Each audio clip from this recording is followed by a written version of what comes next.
Golkar, Bapak Erlangga Hartarto, kawan saya yang baik, Bapak Abu Rizal Bakri, pimpinan Partai Golkar yang hadir di sini, maupun yang berada di daerah, para peserta gelombang pertama, Sekolah Ilmu Pemerintahan dan Kebijakan Publik, Pak Rizal Malarangeng sebagai moderator.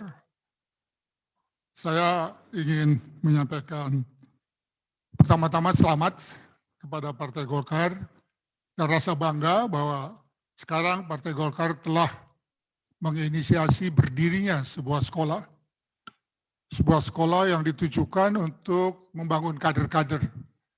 Tentunya diutamakan kader-kader politik di lingkungan partai, tetapi pada suatu ketika tidak tertutup kemungkinan siapa saja yang mau mempelajari mengenai ilmu pemerintahan dan kebijakan publik bisa mengikutinya.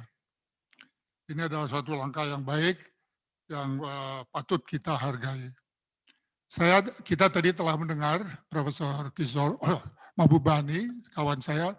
I hope if you're still there, thank you very much, Professor Mahbubani, for my friend Kishore, and I would like to thank you for keeping me in your mailing list. I receive all the time your comments, your paper, and information about what you're doing.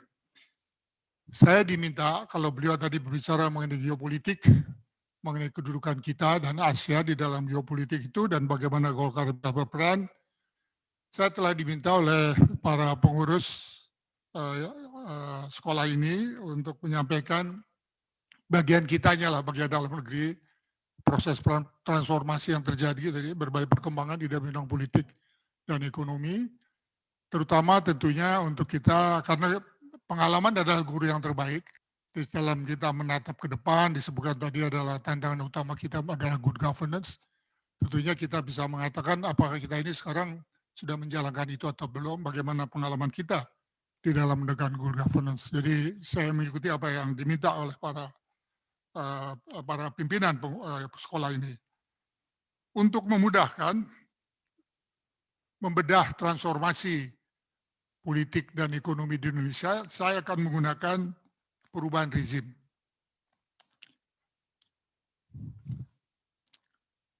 Kelihatan ya. Sebagai referensi, karena kalau kita mau membedah perkembangan atau transformasi politik dan ekonomi dengan menggunakan periode-periode kepemimpinan itu, kita akan memperoleh bisa memperoleh cerminan lah dari apa yang terjadi di dalam di sekitar selama ini. Jadi kita sudah mempunyai atau baru mempunyai itu hanya mempunyai 7 pemimpin selama 75 tahun merdeka, dan dari periode kepemimpinan para presiden tersebut baik dari sudut tata negara, pergulatan ideologi, praktek politik, ekonomi, sosial, posisi Indonesia pada tatanan perkembangan global, dan tipologi kepemimpinan. Karena sekolah ini adalah sekolah kepemimpinan, sekolah membuat kader-kader kepemimpinan, tentu ada gunanya kalau kita belajar dari para pendahulu kita di sana. Jadi saya akan mulai saja. Pada gambar yang ada di sana, kita ada 7 presiden, dari Presiden Soekarno sampai Presiden Joko Widodo sekarang. Di situ kita tentu tidak mungkin terlalu lama saya sudah berada di dalam satu pembahasan, cuma tentu Bung Karno sebagai pendiri Republik, sebagai pejuang kemerdekaan, saya membuat periodisasi yang berbeda sedikit. Periode beliau adalah periode nation building, dan periode berikutnya adalah periode state building. Hanya untuk mempermudahkan analisa saja. Yang dimaksud kedua-duanya ini bisa sama, bisa berbeda. Sama dalam pengertian pada waktu kita menyatakan PBB, Perserikatan Bangsa-Bangsa, bukan Perserikatan Negara-Negara. Tetapi bangsa yang bukan negara nggak bisa masuk PBB. Hanya bangsa yang merdeka dan berdaulat bisa masuk PBB misalnya di situ. Jadi hal yang sama dilihat dari dua sisi yang berbeda. Jadi kalau menurut saya, dan saya kira beberapa literatur mengatakan begitu, bangsa berbeda dengan negara adalah berkenaan dengan identitas. Kesamaan identitas semangat, keyakinan. Tidak perlu sama etnis, tidak perlu selalu selama agama, tapi yang penting keyakinan bahwa bangsa itu satu. Yang dilakukan oleh Bung Karno adalah sebenarnya memantapkan, memformalkan apa yang sudah dicetuskan oleh para pemuda dengan semua pemuda. Jadi ada yang satu bangsa. Para pemuda tidak mencetuskan satu negara, karena pada waktu itu tidak mungkin dan memang belum ada. Yang dicetuskan satu bangsa dan ada yang satu bangsa ini dilanjutkan oleh Bung Karno dengan nation building yang tidak mudah. Banyak tantangan yang beliau hadapi untuk mengatakan kita ada sebuah nation. Ya, walaupun sudah dicetuskan, tapi tidak. Ada pemberontakan kedaerahan, ada pemberontakan berbasis agama. Jadi ada hal-hal yang sampai jauh di dalam perjalanan hidup kita yang masih masih menentang keberadaan kita sebagai bangsa. Beliau melakukan itu semua. Pada akhir kepemerintahan beliau sudah mengatakan, kita sudah bisa mengatakan bahwa kita sudah satu nation. Irian sudah kembali ke kita. Negara kita tidak terpecah belah, tidak terbagi di dalam Republik Maluku Selatan atau PRRI, Pemerintahan Republik di Sumatera atau Perbesta di Maluku. Beliau mengatasi itu semua. Beliau mengatasi berbagai pemberontakan, PKI, DITI. Nah, jadi beliau adalah Bapak Republik dan Bapak bangsa ini secara harfiah. Jadi sedangkan Pak Harto, saya mengatakan state building karena melanjutkan itu, beliau membangun negara ini.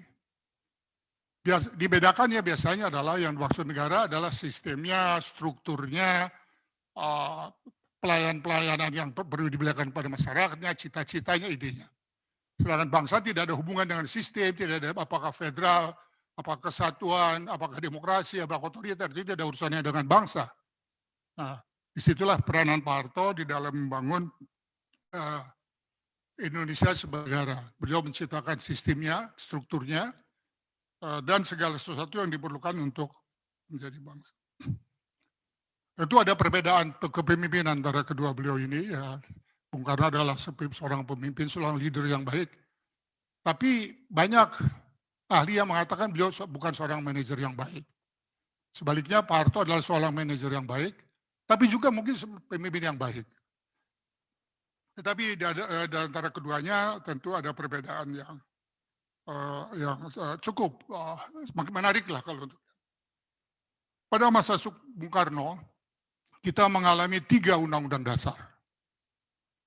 Undang-undang dasar 45, tetapi tidak dijalankan seperti yang dikatakan oleh undang-undang dasar. Misalnya bukan sistem presidensial, tapi sistem parlementer. Ada alasannya waktu itu, yaitu hubungannya dengan dunia internasional, dengan pengakuan dan sebagainya. Tapi tidak dijalankan seperti itu. Kemudian ada konstitusi federal, karena sebagai konsekuensi pengakuan kedaulatan diakui, kita harus membentuk negara federal. Itu tidak berlangsung lama, dalam belum 1 tahun sudah kembali ke negara kesatuan, tetapi dengan undang-undang dasar baru, bukan undang-undang dasar tahun 1945, dan sistem liberal parlementer. Jadi presiden hanyalah lambang, the head of state, head of government, pemimpin pemerintahan adalah Perdana Menteri. Itu masalah yang penuh pancaroba, tidak perlu terlalu kita dalami. Tetapi kenapa apa yang terjadi pada akhir masa Bung Karno? Saya terpaksa harus menyinggung ini. PKI pada tahun 48 memberontak. Kita tumpas. Tapi di dalam rangka menegakkan demokrasi pada zaman liberal tahun 50-an itu, PKI dibolehkan hidup kembali, boleh mengikuti pemilihan umum tahun 55, dan menjadi resmi partai yang resmi, dan partai yang 4 besar yang memperoleh suara di dalam pemilu itu. Berlanjut sampai ke zaman kembali ke Bung Karno pada akhirnya, di mana kita pada tahun 59 kembali ke Undang-Undang Dasar 45, karena Undang-Undang Dasar sementara ternyata tidak memberikan solusi, Dewan Konstitusi tidak berhasil, maka diberlakukanlah Undang-Undang Dasar 45 pada tahun 59, di mana ABRI misalnya menjadi pendukung yang kuat di situ, yang memungkinkan beliau mengambil langkah itu. Undang-Undang Dasar 45 yang dikembalikan pada tahun 50 itu, pada tahun 59, di dalam pelaksanaannya tidak sesuai dengan apa yang diamanatkan di situ. Karena pertama, revolusi belum selesai pada waktu itu, dianggap. Karena itu, ada pemimpin besar revolusi yang kekuatan hukumnya tinggi sekali, atau paling tinggi, supreme, bahkan di atas Undang-Undang Dasar. Nah, itulah periode yang pada penuh pancaroba, PKI muncul kembali. Ini harus kita sebutkan, karena upaya PKI untuk merebut kekuasaan itu mendapat angin karena pada konsep Nasakom pada waktu itu adalah konsep yang sangat besar dari Bung Karno, yang tidak bisa beliau mengatakan ini adalah konsep saya, tetapi PKI menyalahgunakan itu, dan akhirnya Bung Karno menjadi korban dari pengkhianatan PKI di tahun 65.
Menciptakan kas politik, menginisiasi pembangunan. Itulah awal daripada Orde Baru. Dan ternyata Orde Baru berhasil mewujudkan semua itu. Undang-Undang Dasar kembali, semua tatanan pemerintahan itu persis seperti Undang-Undang Dasar. Ada MPR yang berada di atas presiden, dipilih, ada presiden yang dipilih tiap 5 tahun sekali, ada DPR, dan ada perangkat-perangkat lainnya dari pemerintahan. Jadi persis dijalankan. Politik stabilannya dikembalikan, dan ekonomi mulai berjalan. Kita bisa katakan itulah periode di mana kita mulai pembangunan.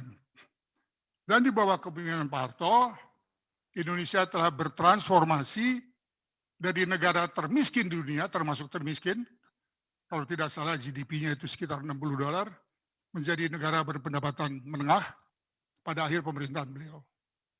Itu prestasi yang tidak kecil. Dan yang sangat yang mendapat penghargaan besar di dunia adalah dua hal, swasembada pangan dan pengendalian penduduk. Tetapi lebih daripada itu, pada periode itu kita sudah, Indonesia menikmati pertumbuhan yang sangat cepat dan sangat tinggi, rata-rata 7% setahun selama hampir 30 tahun.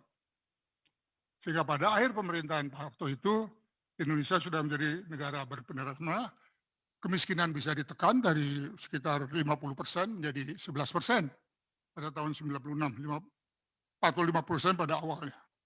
Nah, dan lain-lain keberhasilan. Di dalam bidang industri, dalam bidang struktur ekonomi misalnya, dari negara agraris yang sangat agraris, peranan industri hanya kurang dari 7%, menjadi negara yang sudah berimbang, hampir berimbang, di mana peranan industri dalam ekonomi sudah mencapai 25%. Peranan dari Pak Erlangga di dalamnya, Pak Hartarto yang 10 tahun lamanya jadi Menteri Industri pada waktu itu. Tetapi keberhasilan Orde Baru menjadi awal juga dari kejatuhannya. Di dalam masa itu berkembanglah kelas menengah. Pada masa itu berkembanglah SDM yang berkualitas. Ribuan orang dikirim ke luar negeri untuk belajar dan sebagai trainee maupun berpendidikan. Mereka kembali dan kelas menengah Indonesia yang terbentuk itu dengan tentunya kesempatan yang dimungkinkan oleh pemerintahan pada waktu itu menjadi kekuatan yang mulai kritis terhadap Orde Baru. Mulai kritis terhadap keterbatasannya kebebasan. Mulai kritis terhadap kontrol kebebasan. Mulai kritis terhadap berbagai hal. Ketertutupan itu bisa menghasilkan penyalahgunaan kekuasaan, korupsi, dan sebagainya. Maka keberhasilan itu di dalam teori demokratisasi dibilang the success of the authoritarian rule itu bisa menjadi pemicu kejatuhannya. Dan itu terjadi. Maka pada tahun 1965 berkaitan dengan kudeta yang dilakukan oleh PKI, maka terjadilah pada tahun 19 pada waktu terjadi krisis moneter, kekuatan yang menginginkan perubahan itu sudah ada, sudah terbentuk, sudah mendekati critical mass. Jadi krisis moneter itu hanyalah pemicu, hanyalah katalis yang membawa kita kepada perubahan kepemimpinan pada waktu itu. Maka ya pendek singkat saja, singkat kata, ada peristiwa Trisakti dan akhirnya Presiden Soeharto mengundurkan diri dan Presiden Habibie menggantikan beliau. Jangan lupa pada waktu gonjang-ganjing pada zaman pemerintahan Bung Karno, Golkar dilahirkan. Tahun 1964 itu kalau Golkar dilahirkan sebagai sekber Golkar. Yang pada waktu itu dilahirkan Golkar karena terpanggil oleh situasi yang pada waktu itu, yang mencekam. Pemerintahan Pak Harto itu pemerintahnya Golkar. Nggak bisa kita mengatakan tidak. Karena dalam pemerintahan itu ada 3 partai. Golkar bukan partai, tapi berfungsi sebagai partai, PD dan P3. PD dan P3 adalah oposisi. Golkar adalah partai pemerintah. Nah, di dalam menyelenggarakan fungsi pemerintahan itu, Golkar bekerja sama bersama dengan ABRI dan birokrasi. Disebut 3 jalur. Maka proses pembangunan itu berjalan cepat sekali. Kira-kira seperti Cina dan Vietnam sekarang lah modelnya. Politiknya dikontrol, ekonominya silakan jalan, gitu, kurang lebih. Gitu. Nah, demikian Pak Habibie sebab menjadi presiden. Nah, tetapi kekalutan yang terjadi dalam bidang politik dan ekonomi karena krisis moneter tahun 1998 itu waktu beliau mewarisi itu kita berada dalam titik nadir. Jadi pertumbuhan ada rupiah dari 2.400 menjadi 16.000, pertumbuhan positif 7% menjadi 11% negatif dan sebagainya. Keadaan pada waktu itu lebih berat daripada sekarang dari segi ekonomi daripada masa pandemi. Nah, apapun juga kita harus menghormati Pak Habibie. Dalam 1,5 tahun beliau bisa memulihkan kembali ekonomi Indonesia. Pada akhir masa pemerintahan beliau, bukan hanya rupiahnya sudah stabil, Tidak pada 2.400 lagi, tapi sudah 7.000, 6.000, tapi tidak 16.000 lagi. Ya. Pada 2 periode ini kebetulan saya ikut di dalamnya. Gitu. Jadi kita cegah juga untuk jangan terlalu menjadi kuat, karena bisa menjadi objek spekulasi. Inflasi bisa dikendalikan dari 70-80% menjadi sekitar sampai kadang-kadang sampai di bawah 0%. Nah, pada akhir masa pemerintahan Habibie, Indonesia sudah pulih kembali ekonominya, kurang lebih kata World Bank dan IMF waktu itu, dan sudah siap untuk to resume growth. Bersamaan dengan pemulihan ekonomi terjadi juga proses demokratisasi yang dahsyat. Proses demokratisasi yang itu yang sekarang kita nikmati sekarang itu dimulai pada masa Pak Habibie. Apa beliau bukan hanya memulihkan ekonomi, tapi beliau berusaha untuk mengembalikan Undang-Undang Dasar 45 itu seperti apa adanya. Mengembalikan hak-hak politik masyarakat, mengembalikan hak-hak asasi. Salah satu keputusan yang diambil oleh Pak Habibie pada waktu itu sebagai presiden adalah membebaskan tahanan politik. Itu barangkali 2-3 hari aja sudah. Keputusan lain juga yang mendasar adalah mengakui konvensi Jenewa yang selama sekian puluh tahun tidak diakui oleh Orde Baru. Kebebasan berserikat, kebebasan bersuara, dan sebagainya, pelarangan diskriminasi di tempat kerja, dan sebagainya. Cikal bakal undang-undang KPK diterbitkan waktu. Nah, yang paling utama adalah desentralisasi. Pada masa Pak Habibie itulah dicetuskan desentralisasi, baik desentralisasi politik maupun desentralisasi fiskal.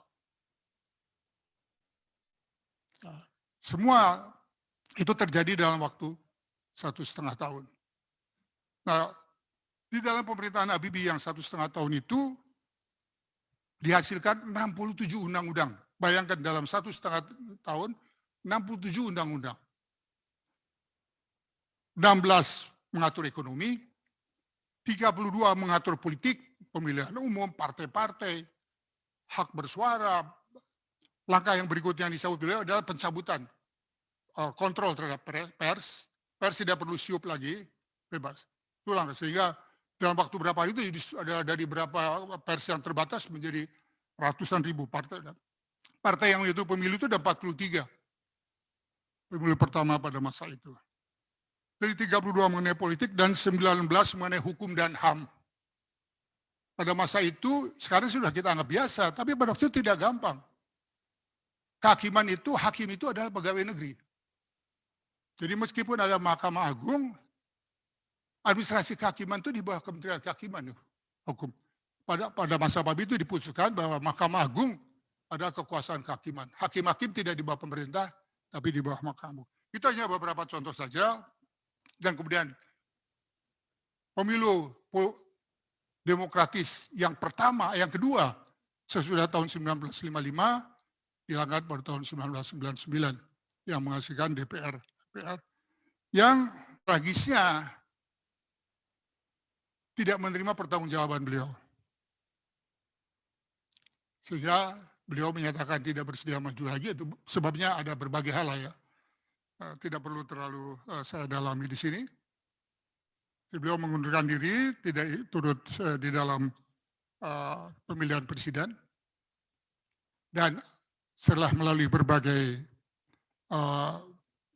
manuver di dalam MPR, terpilihlah Bapak Abdurrahman Wahid, Gus Dur pada waktu itu. Beliau bersaing dengan Ibu Mega. Partai Golkar, nah, sekali lagi, pemerintahan Pak Habibie adalah pemerintahannya Golkar juga. Semua kabinetnya itu adalah dari Golkar. Kecuali 2. Beliau khusus mengangkat 1 menteri dari PDIP, 1 menteri dari P3. Yang dulu selalu dijadikan oposisi. Dari P3 itu saya ingat Pak Hamzahas sebagai menteri ketua BKPM. Waktu saya diminta menghubungi beliau, menteri, Pak, kenapa saya ketua BKPM? Saya kan nggak ngerti bahasa Inggris saja yang saya nggak bisa. Dia bilang, Pak, orang Cina juga nggak bisa bahasa Inggris, orang Jepang juga nggak bisa bahasa Inggris menterinya. Tapi bisa kok negaranya maju. Beliau mau. beliau masih ada bisa ditanya. Dan satu lagi dari saya lupa namanya dari PDIP. Bukan PDIP, PDI. Karena PDIP baru terbentuk belakangan. Ya, Gus Dur menjadi presiden. Singkat kata, belum mencoba melanjutkan proses karya liberalisasi dan itu misalnya mengakui Imlek, ya, tidak lagi melarang, itu kan juga bagian daripada demokrasi. Tapi pemerintahan pada waktu itu memang agak sedikit penuh ketidakpastian. Dan pada akhirnya beliau melakukan hal yang sangat fatal dan tidak boleh kita lupakan. Bahwa Partai Golkar pernah dibubarkan. MPR dibubarkan karena ada konflik dengan DPR dan DPR mengirim memoranda ke MPR.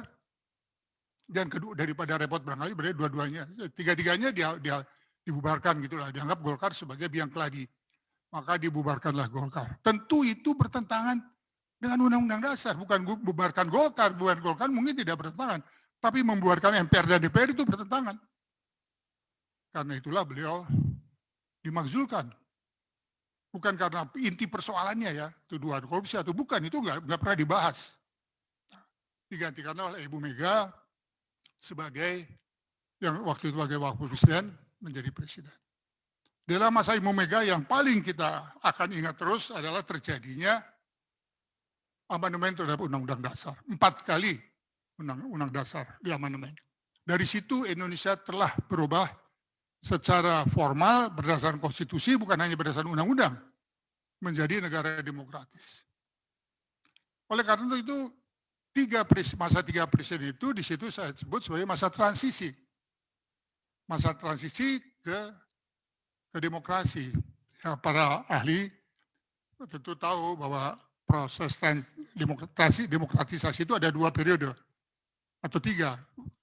Perpindahan dari otoriter ke kekuatan demokrasi, itu transisi, tapi belum tentu itu adalah demokrasi yang bertahan. Tadi Profesor Mahbubani mengatakan banyak yang demokrasi kembali lagi tidak demokrasi. Maka itu ada proses konsolidasi. Masa 3 presiden itulah masa transisi. Kita bisa lompati karena banyak daripada berbagai kebijakan yang dituangkan dalam undang-undang dalam masa Pak Habibie itu diangkat kembali menjadi pasal-pasal undang-undang dasar.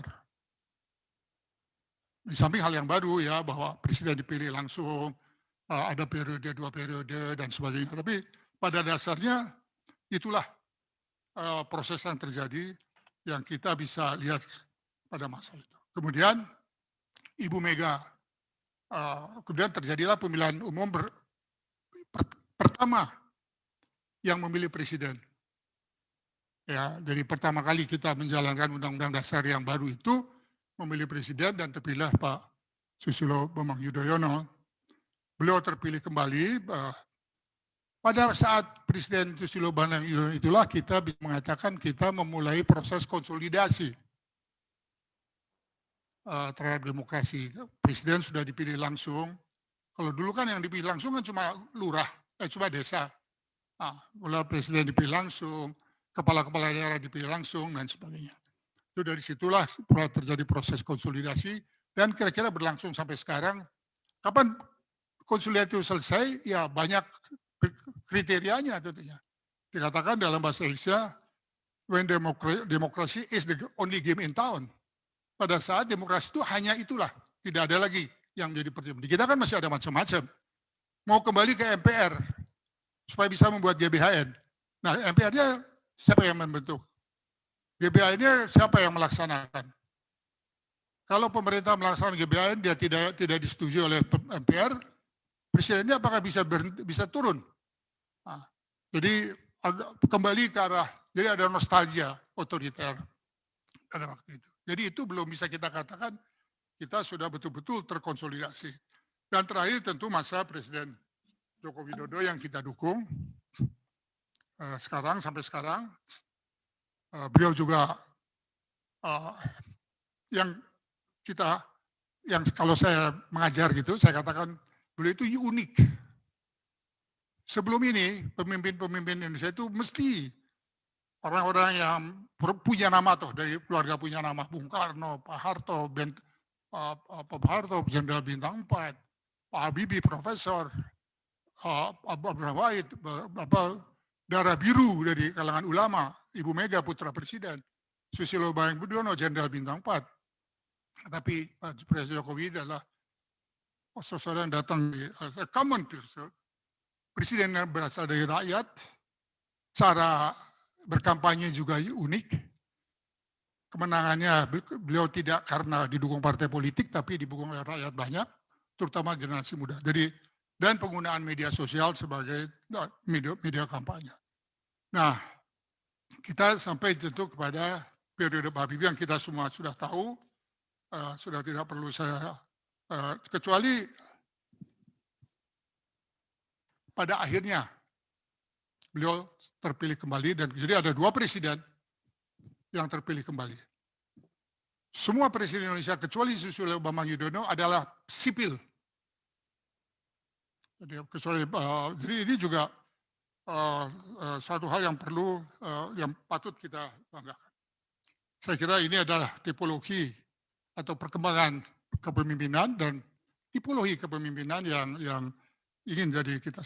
Mungkin pada bagian berikutnya terakhir adalah perkembangan pembangunan yang dimintakan juga pada saya untuk menyampaikan sampainya kita sekarang ini bagaimana gitu ya. Jadi upaya pembangunan sudah dimulai sejak kita merdeka.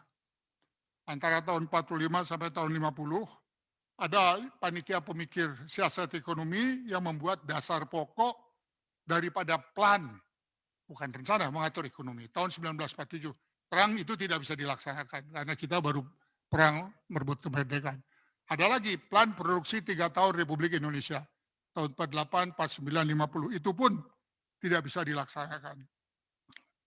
Kemudian pada tahun 50, 60 pada periode parlementer, pemerintahan parlementer sudah ada juga upaya, yaitu rencana kesejahteraan istimewa khusus untuk bidang pertanian atau pangan dan untuk industri tahun 51, 52.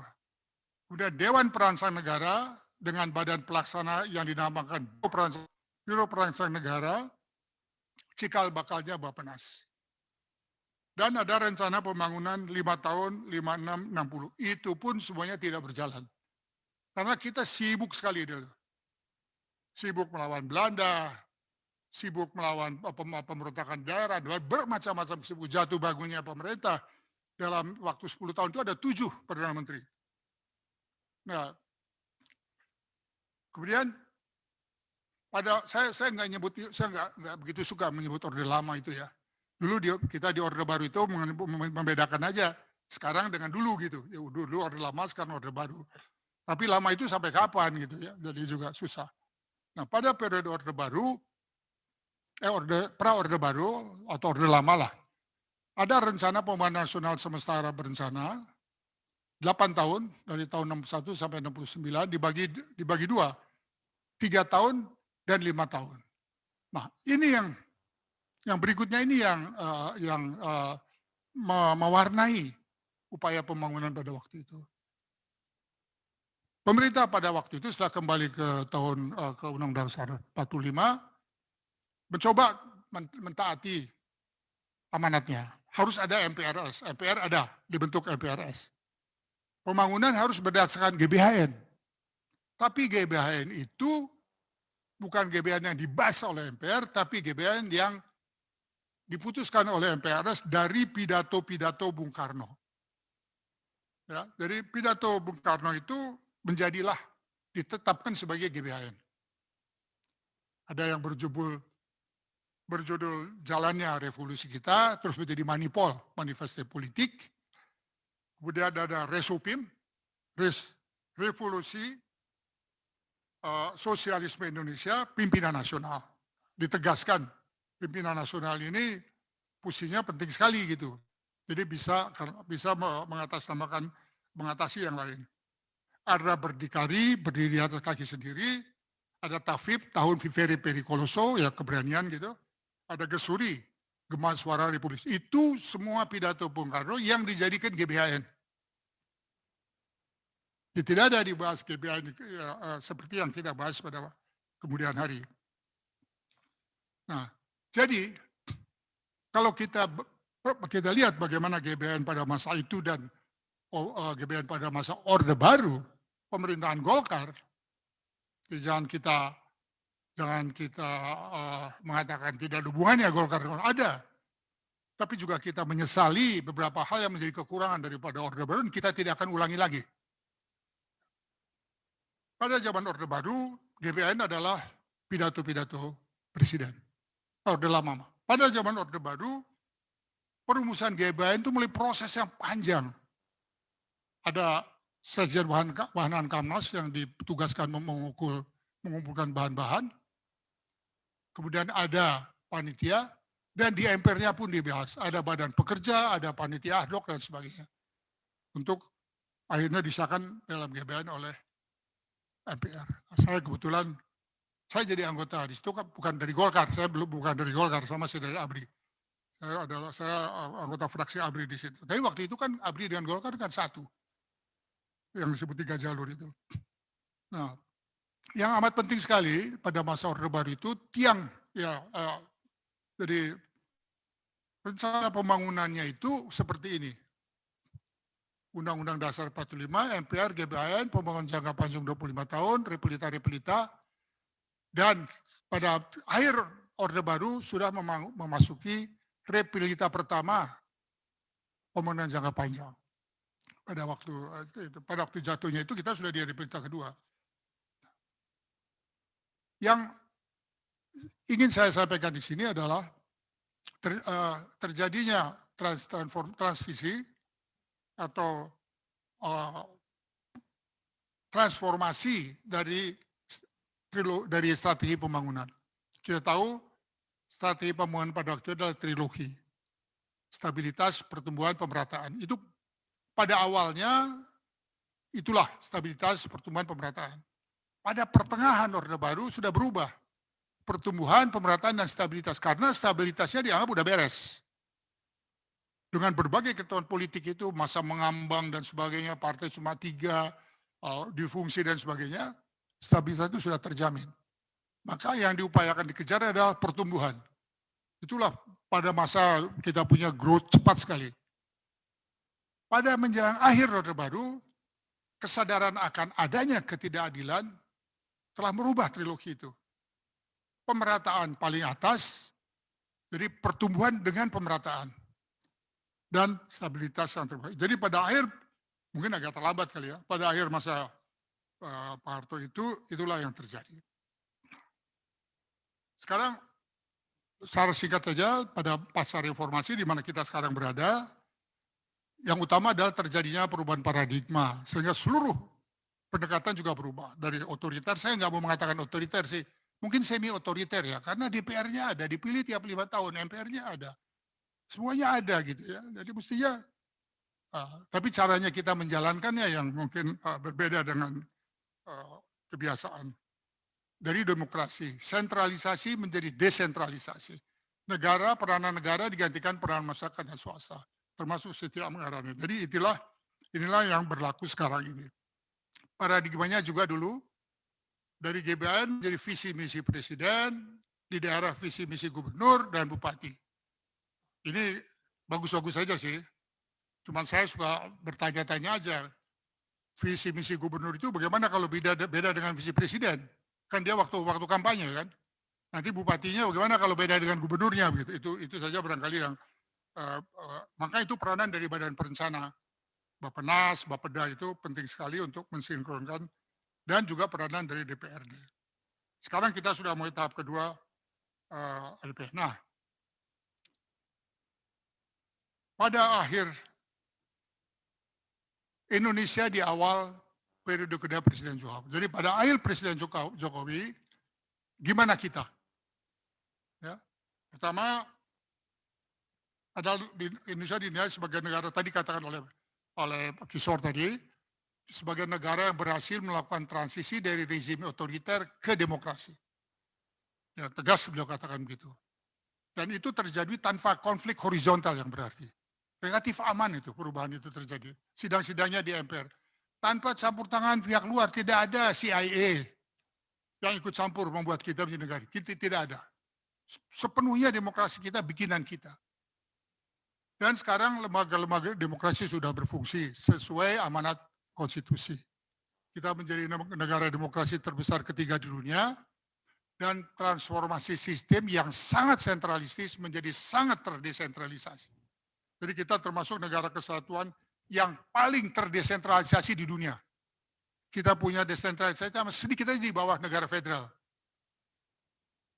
Ya, kalaupun orang bisa mengatakan ini kayaknya kok kayak federal sih gitu-gitu. Ada yang mengatakan begitu. Tapi sehingga kita harus bersyukur bahwa desentralisasi kita bisa berjalan dengan baik walaupun kita bisa mempertahankan negara kesatuan. Pendapatan per kapita dari akhir masa dari tahun 1996 dari akhir masa Pak Harto terus berkembang sampai masa tahun 2019 meningkat. Kita menjadi anggota, saya tidak usah sebut angkanya dari sana, kita menjadi anggota G20 dan kita GDP yang 16 terbesar di dunia. Satu hal lagi yang terjadi pada periode Pak Jokowi, kemiskinan sudah bisa ditekan sehingga hanya single digit. Selama itu selalu 10, 11, tapi pada pemerintahan beliau pertama, kemiskinan sudah menjadi 9%. Jadi pertama kali di bawah angka 10, pengangguran sudah sekitar 5%, 6%. Banyak negara di dunia memimpikan pengangguran seperti itu. Tapi kita sudah capai itu dan tentunya harus kita syukuri. Nah, ini semua ada euforia. Pada akhir tahun 2019 ada euforia. Begitu sukses kita. Ke depan kita melihat masa depan kita dengan cerah. Sehingga pada waktu itu dirumuskan, bagaimana kalau nanti tahun 2045, 100 tahun merdeka. Mulailah pada zaman Pak Jokowi periode pertama itu pemikiran sampai 2045 dimulai. Itu kan hanya orang optimis saja yang mau memikirkan sekian tahun ke depan. Jadi kita bisa lihat di dalam data ini, dan kita harapkan ada dua skenario. Pak Erlangga tentu tahu banget ini. Skenario tinggi, skenario rendah. Pada skenario dasar, ya business as usual, kita akan jadi 8 besar dari 16 besar PDB. Pada skenario tinggi akan menjadi 4 negara terbesar di dunia. Itu sudah kita pikirkan ke situ. Karena kita optimis tadi itu. Bahkan kita sudah memikirkan betapa peranan dari kelas menengah. Karena kelas menengah itu yang menentukan kualitas suatu bangsa. Kita sudah memikirkan bahwa akan lepas daripada kelas menengah kita akan meningkat sedemikian rupa seperti itu. Dan sebelumnya kita akan bisa melewati perangkap pendapatan menengah pada kira-kira 13 tahunan lagi. Bahkan kita sudah siap-siap untuk membangun ibu kota baru. Bahkan diputuskan pada waktu itu, disepakati pada periode ini pemindahan itu sudah terjadi. Tempatnya sudah ada, persiapan sudah ada, itu. Saya hanya ingin menunjukkan ini kondisi kita pada waktu memasuki periode Pak Jokowi. Tetapi apa yang terjadi? Terjadilah disrupsi. Disrupsi ini menyebabkan kita bukan hanya mundur ke belakang, tapi juga menyebabkan pandangan kita ke depan harus dikoreksi. Karena berbagai asumsi itu udah nggak pas lagi. Misalnya, bisakah kita memindahkan ibu kota sebelum 2024? Itu kan suatu pemikiran besar. Nah, itu yang harus dipikirkan. Jadi, apapun perencanaan yang sudah kita lakukan, kita harus dilakukan kembali. Harus di-plan. Kira-kira beginilah ya terjadinya proses yang terjadi selama ini sampai kepada disrupsi akibat dari COVID-19. Saya Saya mempunyai rasa optimisme bahwa kita mempunyai kemampuan mengatasinya, karena pemerintah telah mengambil langkah-langkah mengatasi persoalan kesehatannya yang oleh WHO diakui sebagai langkah-langkah yang baik. Langkahnya udah benar gitu. Bahwa di dalam pelaksanaan tidak mudah tercapai secara baik, ya memang kondisi kita tidak mudah. Kita kan negara kepulauan. Untuk melakukan semua kegiatan itu kan tidak semudah. Itu infrastrukturnya juga tidak mudah. Tapi kita diakui di dunia bahwa kita sudah melakukan dengan baik. Dan yang kedua, jadi kalau kita sudah siap dengan nantinya, dengan game changer-nya, yaitu vaksinasi, ya vaksinasi ini tadi sudah kita katakan harus berhasil, karena itu akan menjadi game changer kita. Tanpa itu berlarut-larut ini corona. Tidak akan mungkin selesai dalam 4-5 tahun. Dan vaksinasi ini bukan setahun ini, tahun depan sudah bisa dikurangi proses penularannya. Dan itu tentu akan memberikan rasa aman bagi masyarakat, bisa beri kesempatan buat ekonomi tumbuh kembali, juga ekonomi dunia akan tumbuh kembali yang berdampak baik pada ekonomi kita. Drivernya, kalau itu game changernya, drivernya adalah kebijakan ekonominya. Nah, kebijakan ekonomi ini, nah ini juga ketua umum kita ini yang mempunyai banyak peran, adalah menciptakan, ini saya kira yang itu bisa, menciptakan suasana atau situasi atau kondisi di mana ekonomi bisa segera tumbuh kembali. Dengan berbagai kebijakan. Banyak tentunya yang bisa dilakukan untuk membuat landasan, tetapi yang paling utama, yang sekarang sudah bisa jadi modal kita adalah Undang-Undang Cipta Kerja. Banyak orang yang tidak memahami, ya. Banyak, sebagai drivernya adalah Undang-Undang Cipta Kerja. Kalau tadi game changer ini drivernya. Menghilangkan hambatan, memperkuat kepercayaan masyarakat dan pasar terhadap ekonomi, mengalirkan investasi, meningkatkan produktivitas, dan memperluas lapangan kerja. Memang komunikasinya dengan masyarakat agak kurang lancar. Sehingga banyak sekali salah paham. Termasuk mereka yang diuntungkan. Para pekerja itu mestinya diuntungkan. Tetapi mengapa tidak paham gitu. UKM itu diuntungkan, tetapi mengapa ada upaya untuk yang sangat kritis. Jadi sungguhnya menurut pendapat saya perlu lebih efektif lah komunikasi sosialnya. Nah, undang-undang ini betul-betul kalau berjalan bisa menjadi game changer, driver. Kalau kita pelajari ya.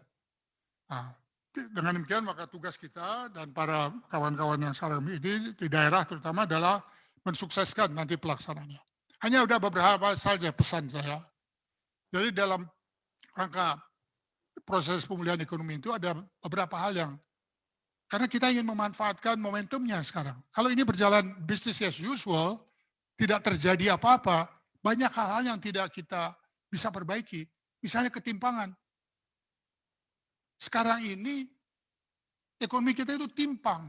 Saya tidak yakin ini kehendak dari para pendiri republik. Kalau 150 orang saja menguasai 10% dari kekayaan. Itu tidak dikehendaki oleh para pendiri republik. Dan tidak bisa kita biarkan. Karena mereka yang mempunyai modal lebih cepat bisa mengembangkan modalnya. Kalau modalnya 100 jadi 1000 gampang. Tapi orang yang tidak punya modal mengembangkan 10 rupiah menjadi 100 rupiah itu susah. Karena itu mendesain ekonomi ke depan, Partai Golkar melalui kader-kadernya harus memikirkan pertumbuhan yang inklusif. Bukan basa-basi, bukan slogan. Nah, itulah yang kedua tentu memanfaatkan teknologi, karena selama pandemi ini proses teknologi itu berkembang cepat sekali. Ya, sudah memasuki kehidupan sehari-hari. Kita harus memanfaatkan momentum itu. Bisa lebih cepat mencapai industri 4.0, society 5.0 misalnya. Ini juga harus betul-betul diolah ke arah sana gitu ya. Nah, yang ya Tapi di samping hal itu ada tantangan besar yang kita hadapi bersama ya. Tadi beberapa hal diajukan oleh Pak Kisor ya, governance misalnya. Jadi kalau kita bicara governance, kita bicara kualitas demokrasi. Harus kita demokrasi kita sudah berjalan ya seperti seharusnya, tapi kualitasnya masih rendah dengan berbagai ukuran ya. Tentu nanti dalam kuliah lebih lanjut bisa diteruskan.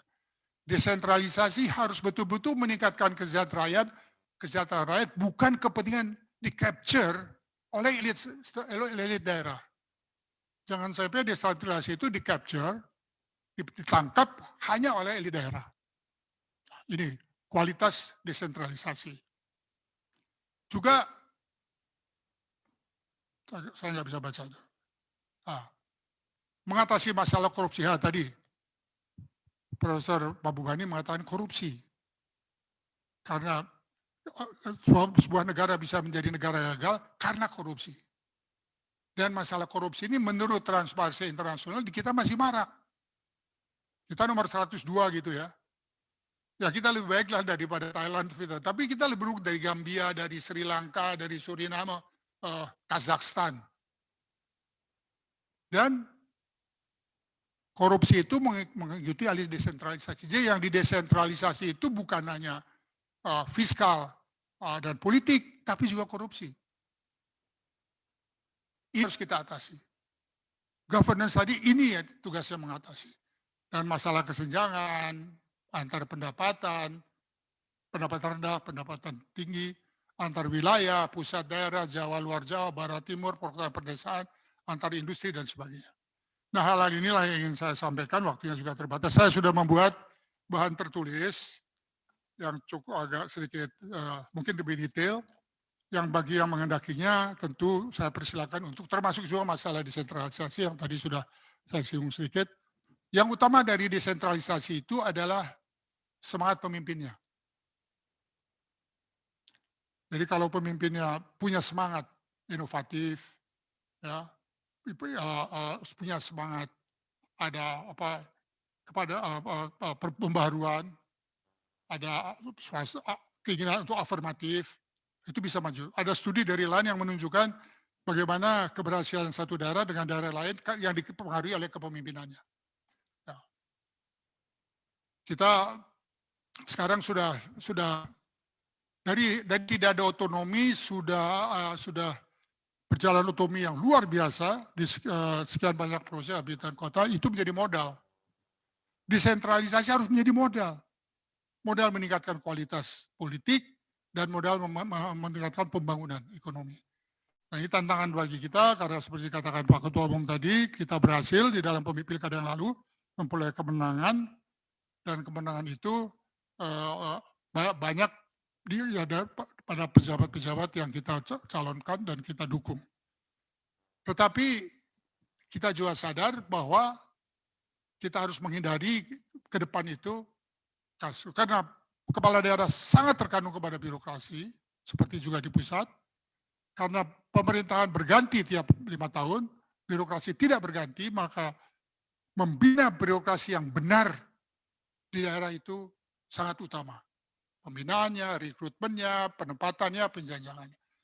Kasus yang ada sekarang, banyak penempatan pejabat daerah yang tidak memiliki kompetisi semata-mata karena keterkaitan kekerabatan dan ikatan politik. Ini aja pesan-pesan dari saya sementara yang bisa saya sampaikan di sini memenuhi permintaan saudara saya sekalian. Saya doakan semoga sekolah ini sukses dan saya yakin ini akan membuat Golkar menjadi partai unggulan, partai modern, partai yang mempunyai kader-kader yang kokoh dan kuat, dan kita diharapkan seperti katakan Pak Ketum tadi, pada tahun 2024 kita menjadi partai, kalau bisa jangan partai kedua, partai ke-1 sekarang. Amin. Posisi sekarang masih partai kedua. Partai kedua dong hampir sama yang lalu. Nggak beda-beda amat, harus jadi partai pertama. Bukan hanya DPR-nya, harus lebih tinggi daripada itu. Amin. Jadi yang menentukan ini adalah pemimpin. Tentu pemimpin yang baik, yang benar, yang kokoh, yang kuat.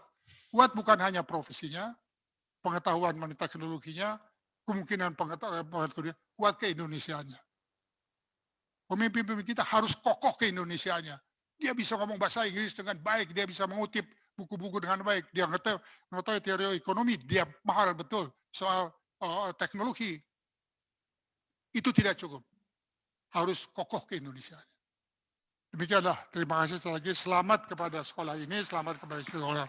Assalamualaikum warahmatullahi wabarakatuh. Assalamualaikum warahmatullahi wabarakatuh. Sekali lagi aplaus yang meriah buat senior kita, luar biasa, yang selalu mengagumkan pada Pak Ginanjar, selain stamina dan semangat itu dan keluasan berpikirnya kita sudah bisa lihat sendiri. Dan ini modal yang bagus buat para peserta yang muda-muda yang baru masuk dalam pemerintahan karena terpilih kemarin, bisa mendapat modal sejarah yang bagus, dapat pengetahuan yang luas tentang perkembangan pemerintahan, sekaligus terakhir titipan semangat yang terus-menerus dari beliau, apalagi yang muda-muda. Kita jadi semuanya inspired by it. Terima kasih Pak Ginanjar, stay tune Pak, saya kembali menyapa Pak Kishore. How are you sir? Thank you for being still with there. We have about 35 minutes left.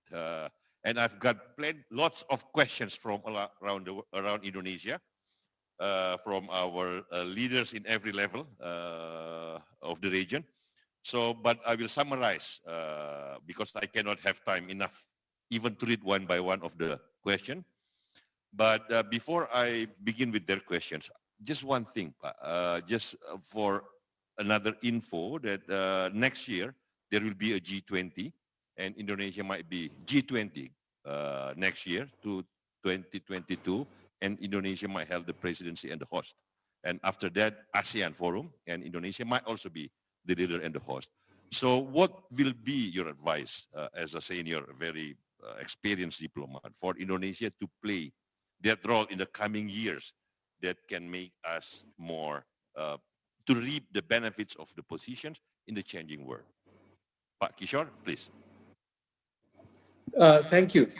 First of all, let me congratulate my friend Dr. Ginanjar on his splendid lecture. Of course, I couldn't follow it, all of it, but I like the structure where he described the different phases of Indonesia's development: President Sukarno, President Suharto, the transition, and of course democracy. And that was a very important description, I thought.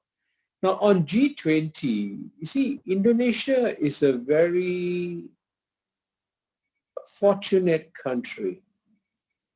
You have a tremendous opportunity to play a role today that I think no other country in the world can play. And I'm very serious. Because there are so many divisions in the world today. And I already discussed the division between US and China. And of course, as you know, the division has also